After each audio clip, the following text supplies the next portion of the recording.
सूचना केवल हमारे विचार हैं, वित्तीय सलाह नहीं। निर्णय लेने से पहले खुद शोध करें। किसी भी लाभ या हानि के लिए हम उत्तरदायी नहीं हैं। आज हम देख रहे हैं डाबर इंडिया लिमिटेड के 2024-25 Q3 की standalone financial performance. Starting with the sales, पिछले क्वार्टर से सेल्स में 14% का इंक्रीज हुआ है, मगर कंपनी ने पिछले साल के मुकाबले 1.5% का सेल्स इंक्रीज रिपोर्ट किया। Expenses 10.5% quarter on quarter increase हो गए हैं, जो साल भर के 2% के राइज के साथ अलाइन करता है। क्वार्टरली एक्सपेंसेस के कंपैरिजन में सेल्स इंक्रीज होना दिखाता है कंपनी ने अच्छा परफॉर्म किया। हालांकि सालाना कंपनी को चैलेंजेस का सामना किया। ऑपरेटिंग प्रॉफिट, जो पिछले साल के कंपैरिजन में -2% डाउन हुआ है, quarter on quarter around 29.5% increase हुआ है। Operating profit margin OPM annual basis पे -1% से डिक्रीज हुआ है और पिछले क्वार्टर के कंपैरिजन में 2.5% से इंक्रीज हुआ है। एक्सेप्शनल आइटम्स को ऐड करके अदर इनकम पिछले क्वार्टर के कंपैरिजन में -11% गिर गई, बावजूद इसकी ईयरली ग्रोथ 3.5% हुई है। इंटरेस्ट एक्सपेंसेस पिछले क्वार्टर से -2% डाउन हुआ, लेकिन ईयर ओवर ईयर इंक्रीज 18.5% हुआ है। डिप्रिशिएशन कॉस्ट्स में क्वार्टरली -0% का डिक्लाइन देखने को मिला और ईयरली बेसिस पे 22% का इंक्रीज देखा गया। Profit before tax annually -4% decrease हुआ, लेकिन प्रीसीडिंग क्वार्टर से 25% बढ़ा है। इस साल कंपनी ने 23% टैक्स पे किया और क्वार्टरली कंपनी ने 22% टैक्स पे किया है। नेट प्रॉफिट ने ईयर ऑन ईयर -2.5% का डिक्लाइन दिखाया,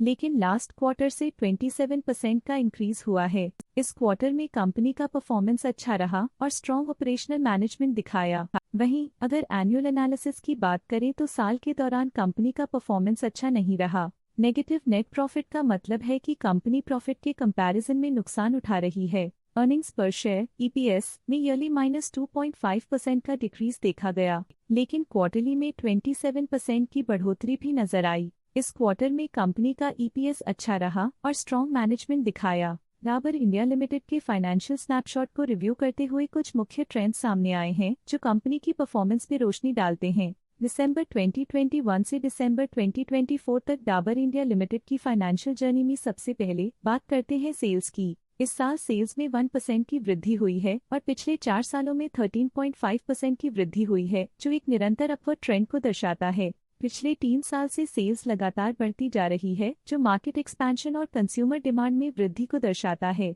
अब बात करते हैं एक्सपेंसेस की। इस साल एक्सपेंसेस 4% बढ़े हैं और 4 सालों में 19% का इजाफा हुआ है। इस साल हालांकि एक्सपेंसेस सेल्स से थोड़ा ज्यादा बढ़े हैं, मगर ग्रोथ रेट्स का करीब होना स्टेडी ऑपरेशनल कॉस्ट को दर्शाता है। चैलेंजेस से गुजरते हुए ऑपरेटिंग प्रॉफिट ने इस साल -9% की डाउनटर्न देखी, जो एक ट्रेंड को कंटिन्यू करता है, पिछले 4 सालों में -5.5% की डिक्लाइन के साथ।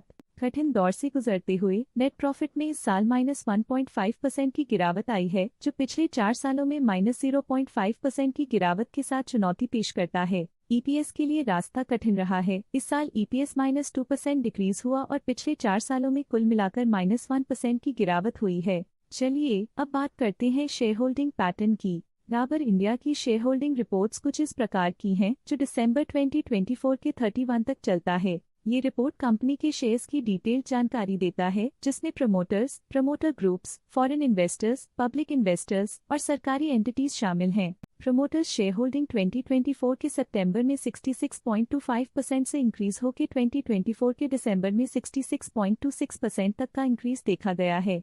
इस इंक्रीज से साफ होता है कि प्रमोटर्स का कंट्रोल कंपनी पे और मजबूत किया है।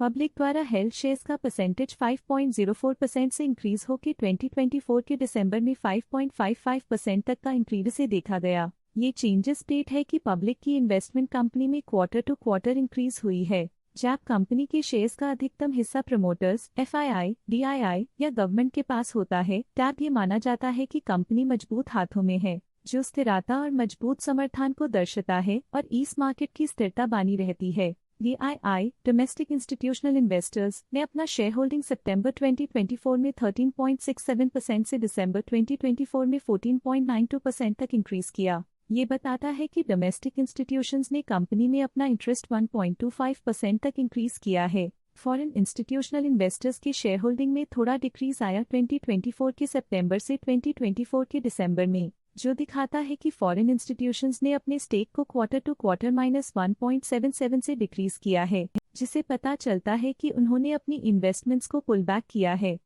ये था कंपनी का करंट शेयर होल्डिंग पैटर्न। अब नजर डालते हैं डाबर इंडिया के स्टॉक रिकमेंडेशन पे। लोटस स्टॉक का करंट प्राइस 528.2 रुपीस चल रहा है। जियोजित फाइनेंशियल सर्विसेज ने स्टॉक की बाय रिकमेंडेशन दी थी। उन्होंने स्टॉक का टारगेट प्राइस 597 का अनुमान लगाया था। रिकमेंडेशन के समय स्टॉक का प्राइस 526.2 चल रहा था, जो करंट प्राइस से 13.2% अप है। प्रभुदास लिल्लाधर ने स्टॉक की होल्ड रिकमेंडेशन दी थी। उन्होंने स्टॉक का टारगेट प्राइस 561 का अनुमान लगाया था। रिकमेंडेशन के समय स्टॉक का प्राइस 533.7 चल रहा था, जो करंट प्राइस से 4% अप है। मोतीलाल ओसवाल ने स्टॉक की बाय रिकमेंडेशन दी थी। उन्होंने स्टॉक का टारगेट प्राइस 700 का अनुमान लगाया था। रिकमेंडेशन के समय स्टॉक का प्राइस 546.95 चल रहा था, जो करंट प्राइस से 32.3% अप है। आज के लिए फाइनेंशियल सेक्टर में इतना ही। देखने के लिए धन्यवाद।